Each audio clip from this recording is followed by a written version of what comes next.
오늘 하나님께서 우리에게 주시는 말씀은 누가복음 9장 57절에서 62절 말씀입니다. 누가복음 9장 57절에서 62절 말씀, 제가 가지고 있는 성경책 108쪽입니다. 네, 한 절씩 교독하도록 하겠습니다. 길 가실 때에 어떤 사람이 여짜오되 어디로 가시든지 나는 따르리이다.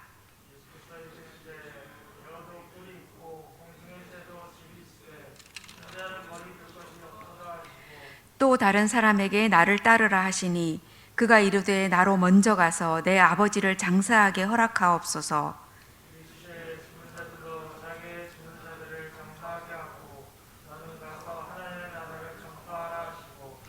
또 다른 사람이 이르되 주여 내가 주를 따르겠나이다마는 나로 먼저 내 가족을 작별하게 허락하소서.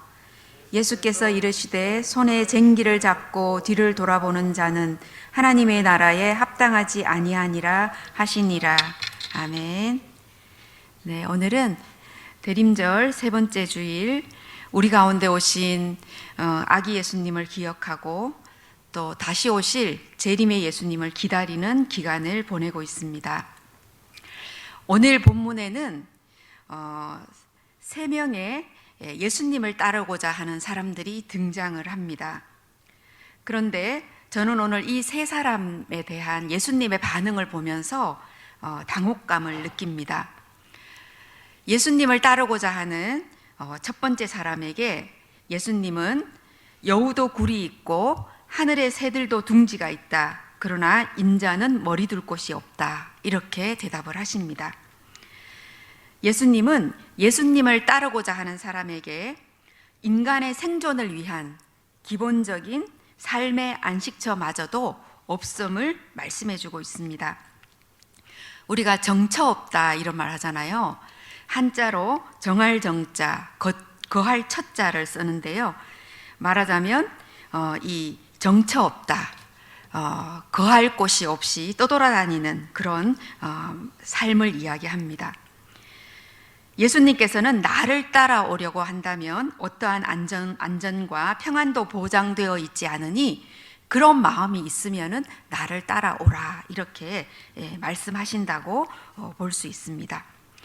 또 두 번째 사람에게는 예수님께서 먼저 나를 따라오너라 이렇게 하시고서는 이 두 번째 사람이 아버지의 장례를 먼저 치르고 오겠다 이렇게 요청을 하니까 예수님께서는 죽은 사람에게 죽은 자를 묻게 하고 너는 가서 하나님의 나라를 전파하라 이렇게 말씀하시면서 어떻게 보면 자녀로서의 기본적인 도리도 못하게 포기하게 하는 그러한 반응을 하십니다.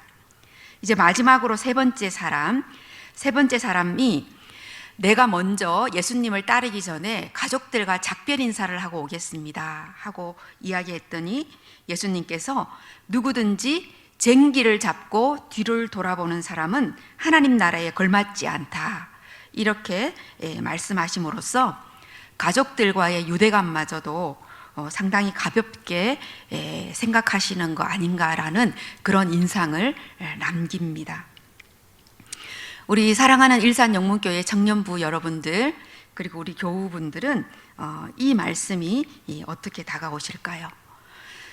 예수님께서는 하나님 나라의 전파라는 그 주제 앞에서 인간이 누리는 어떤 안전이나 혹은 생존 또 가족관계 이런 것들에 대해서 정말 하나님 나라의 전파라는 그 주제 앞에서는 일말의 가치도 없는 것처럼 그렇게 말씀하신다라는 생각을 하게 합니다.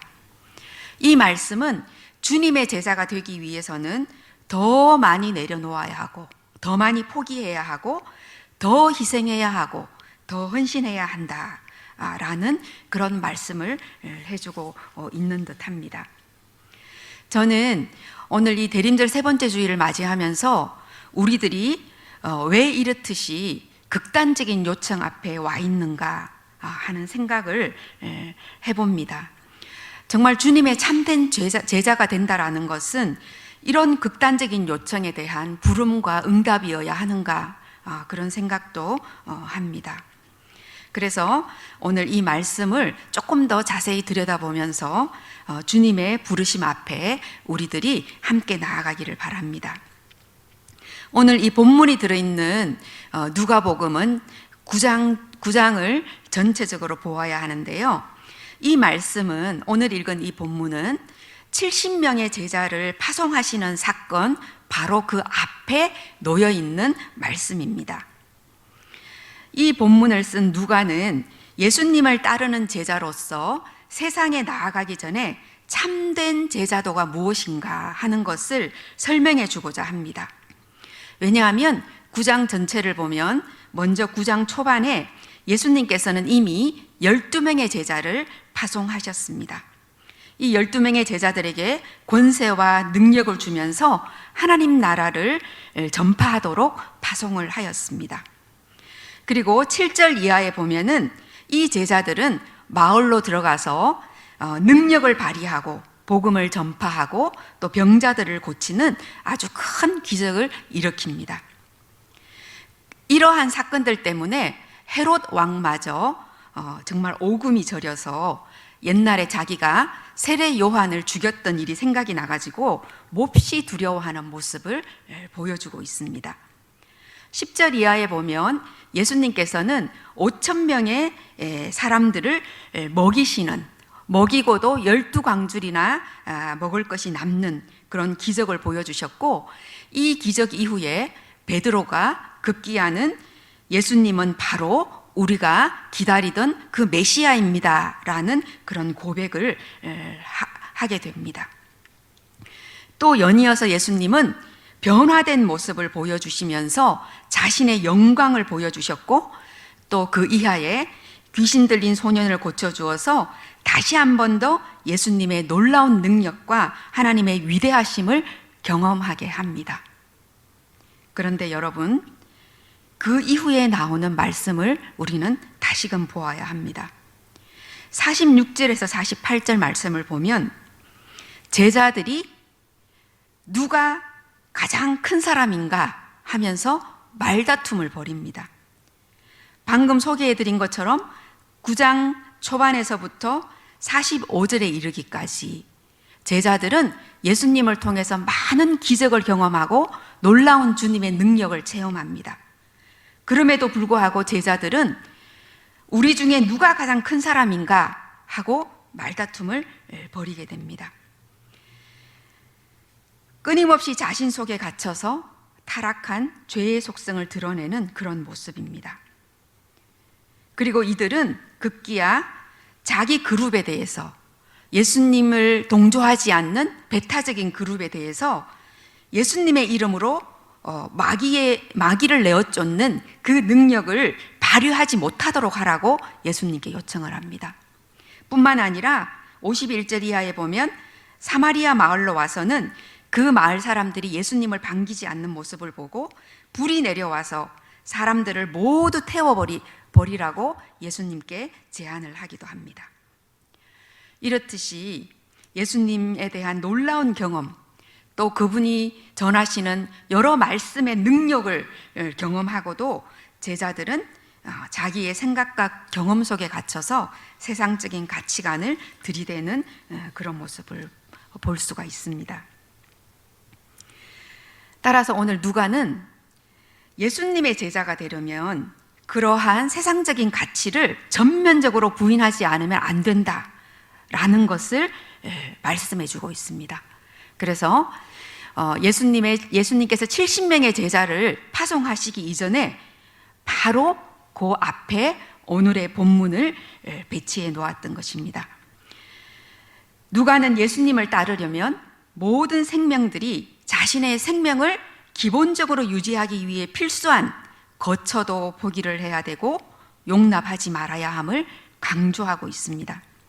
뿐만 아니라 자식으로서의 도리, 의무 이런 것들도 포기하게 할 뿐만 아니라 자신의 생업조차도 마음을 쓰면 안 된다라는 것을 우리에게 말씀해 주고 있습니다. 타락한 그런 세상적인 가치, 이 가치를 따라가려고 하는 우리들의 본성이 전면적으로 포기되지 않는다면 예수님을 따라갈 수 없다 이렇게 누가는 강력하게 이야기하고 있다, 이렇게 볼 수가 있는 것이죠. 우리 청년부 여러분들은 이 요청 앞에 어떤 생각이 드십니까? 우리 교우 여러분들은 어떤 마음이실까요? 이러한 예수님의 요청에 순종할 수 있을까요? 저는 물어보고 답변을 듣지 않습니다. 네, 저는 순종할 수 없는 제 모습을 봅니다. 그러한 모습 때문에 좌절감도 느껴지고 부끄럽기도 하고 한편으로는 상당히 당혹감을 느낍니다. 예수님의 말씀이니까 당연히 순종해야 되지요. 하지만 그렇게 할 수 없는 모습 때문에 좌절을 느끼고 또 목회자로서 그리스도인으로서 이 말씀에 따르지 못하는 것이 참으로 부끄럽습니다.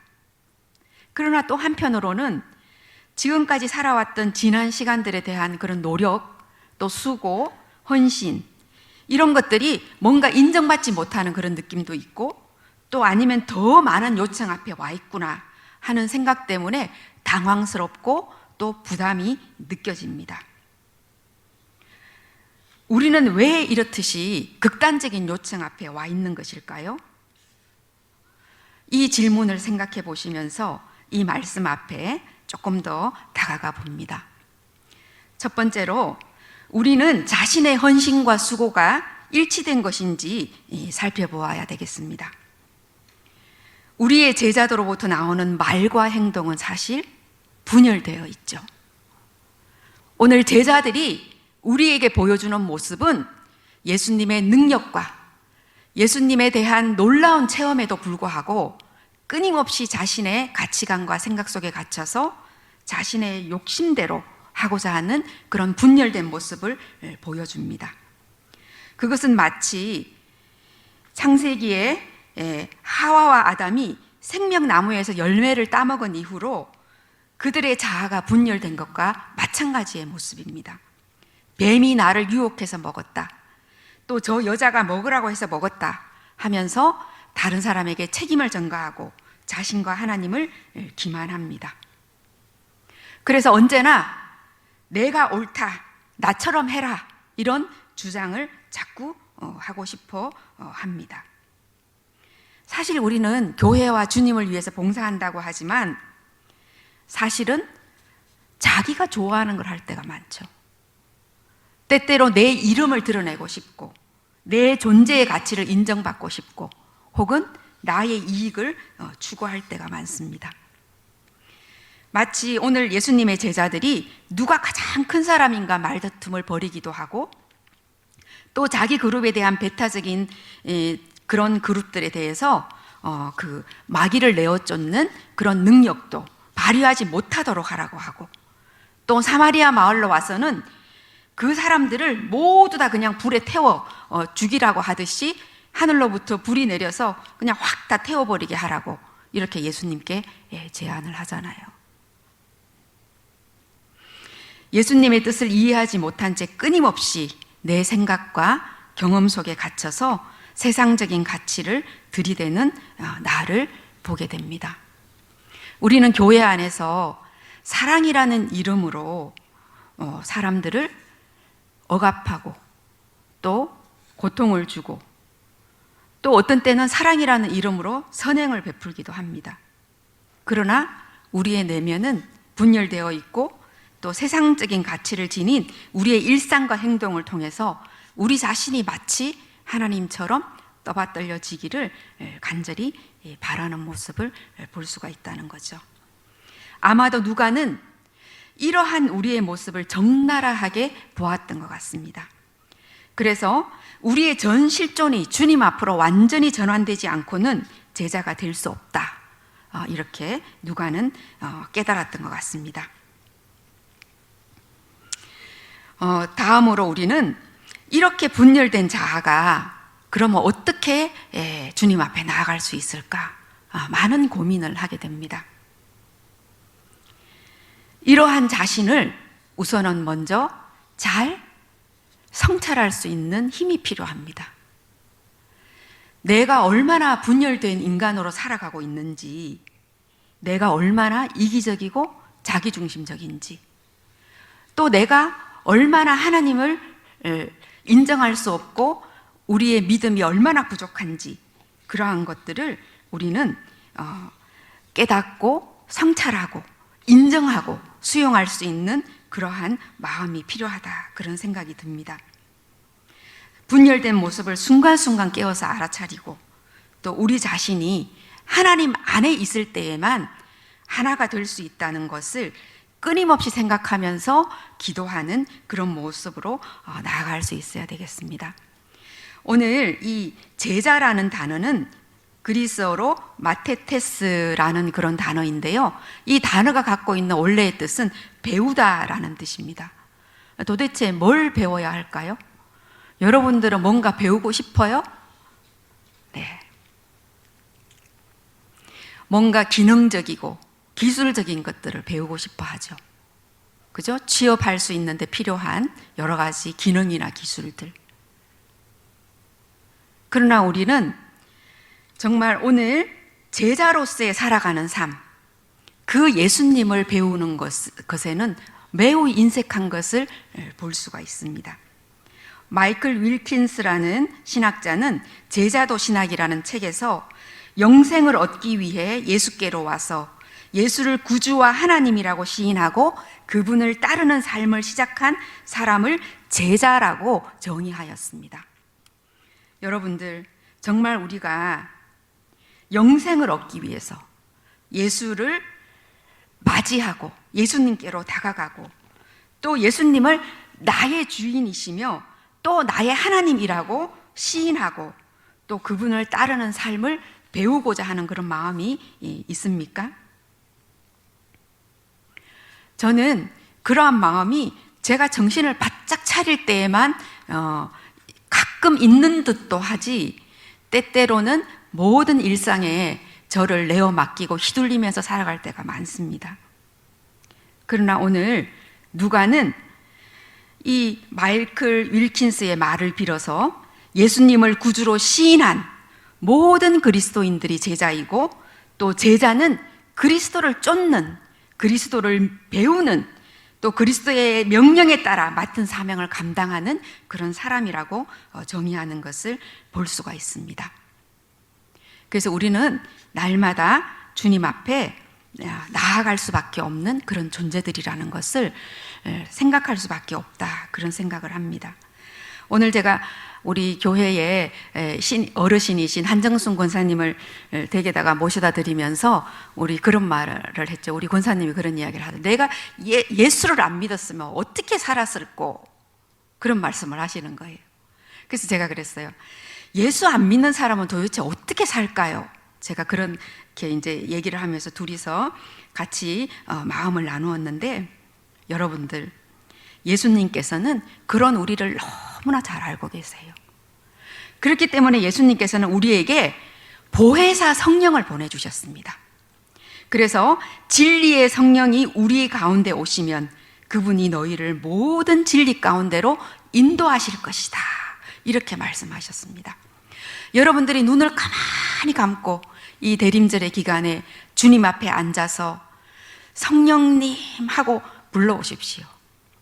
그 보혜사 성령께서 여러분의 마음을 감동시키시고 여러분의 마음을 여시고, 그래서 그 주님을 배울 수 있도록 여러분들을 분명히 인도하실 것이라고 저는 정말 믿습니다.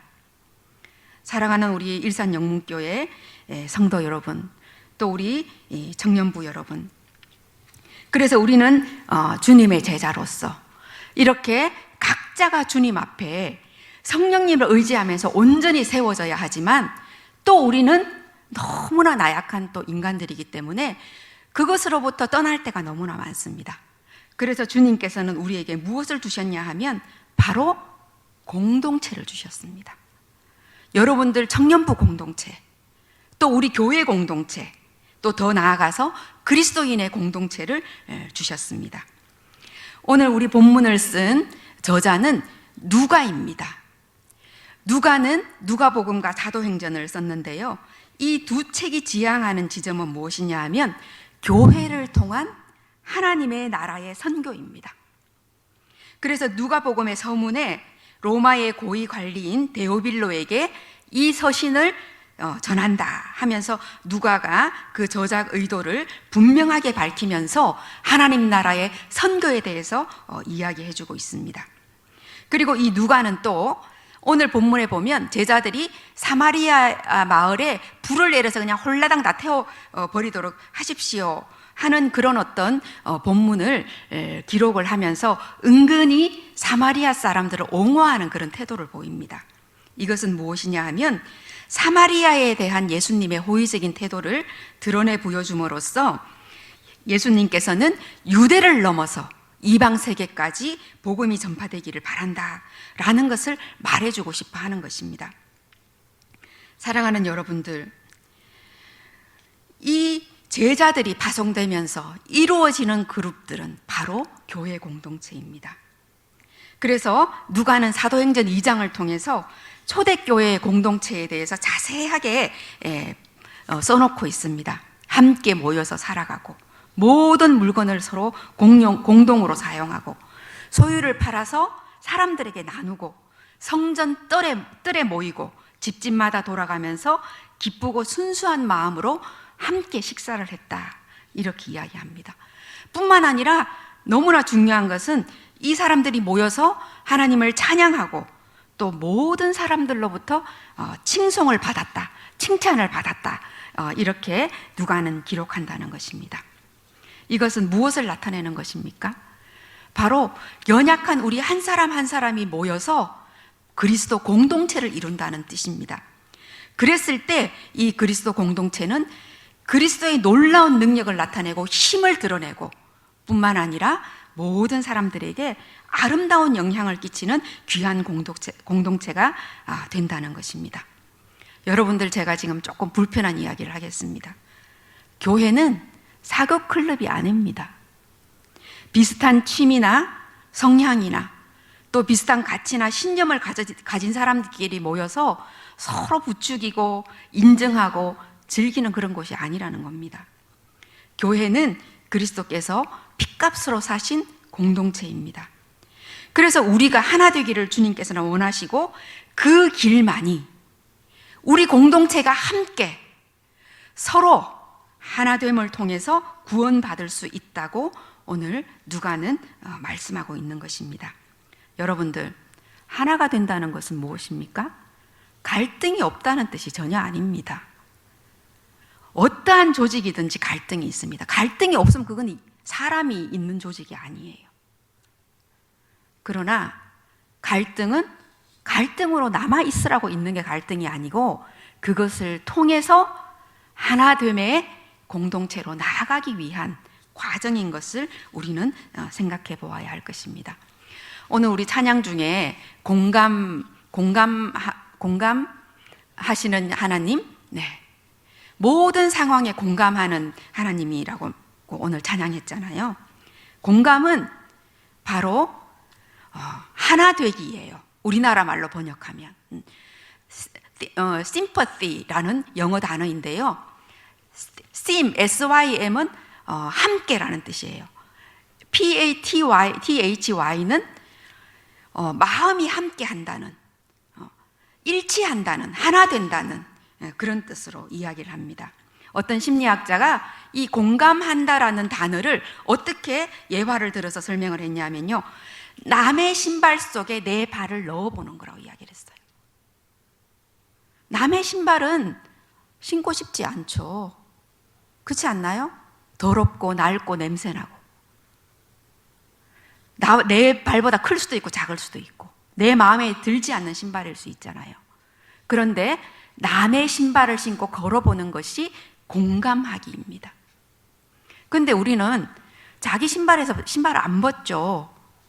그래 놓고 남이 내 발에 들어와서 그 신발을 신어주길 바라거나 아니면은 남이 벗지도 않은 그 신발에 내 발을 억지로 갖다 집어넣으려고 하는 그런 마음을 가질 때가 많습니다. 교회는 유기체입니다. 그래서 누구 하나도 불필요한 사람이 없어요.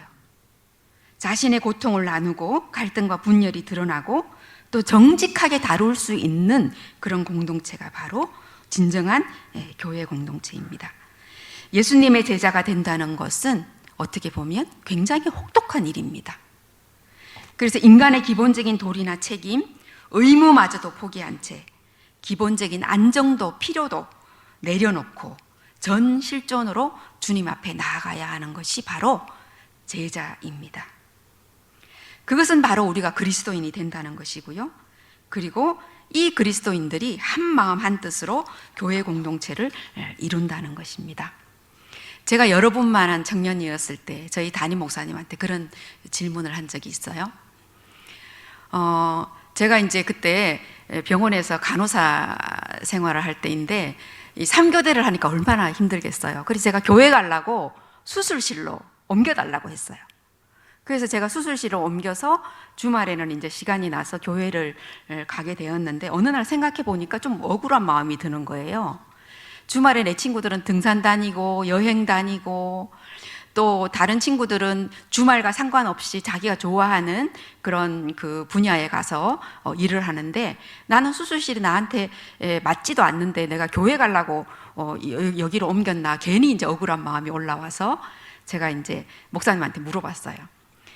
이렇게 희생하고 제가 이렇게 신앙생활을 하는데 저 말고도 더 큰 희생과 수고를 통해서 신앙생활을 하시는 분들이 많을 텐데 그것에 대한 보상이 무엇입니까? 제가 물어봤어요. 그랬더니 저희 목사님이 뭐라 그러냐면 그리스도인의 공동체입니다. 이렇게 답변하셨어요. 피값으로 사신 교회, 이 교회 공동체 안에 모여있는 우리 그리스도인들, 이것이 바로 우리의 보상입니다. 여러분들 교회 안에 한 사람 한 사람의 그리스도인들 그리고 우리 교회 공동체를 소홀히 여기지 않기를 바랍니다.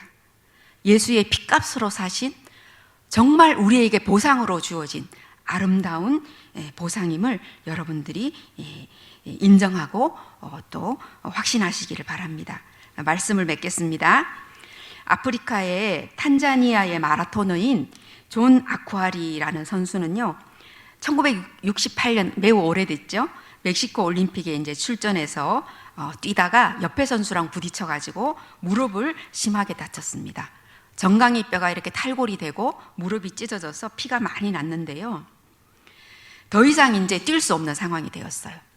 그런데 불이 다 이제 모든 경기가 끝나고 불이 다 꺼져 있는 그런 주 경기장에 어떤 선수가 저기 어둠에서 쩔뚝거리면서 뛰어들어오는 게 보였어요. 그 경기장에 남아있던 몇몇 기자들이 놀라서 가만히 쳐다봤더니 바로 이 마라토너였던 거죠. 그래서 이 사람들이 가서 물어봤습니다. 어차피 경기에 질 거고 또 큰 부상으로 어려움을 겪고 있는데 이렇게 완주한 이유가 무엇입니까? 이렇게 물어봤어요. 그랬더니 이 사람의 대답이 조국은 나를 출발점에 서라고 보낸 게 아니라 결승점까지 들어오라고 보낸 것입니다. 이렇게 대답을 하였다고 합니다. 제자는 끝까지 포기하지 않는 그런 존재들이지요. 믿음의 결승점까지 포기하지 않는 자세. 우리가 정말 찌질하게 쩔뚝거리고 이 마라토너처럼 피를 질질 흘리고 갈등하고 고통스러워하면서도 이 믿음의 경주를 끝까지 포기하지 않는 그러한 제자로서의 삶을 이 대림절의 기간에 살아가시기를 간절히 바랍니다. 기도하겠습니다. 사랑의 하나님, 오늘 우리를 제자로 불러주시니 감사합니다. 다시 오시마 약속하신 주님의 오심을 기다리며 온 마음과 정성을 다해 제자됨의 길을 걸어갈 수 있게 도와주시옵소서. 예수님의 이름으로 기도합니다.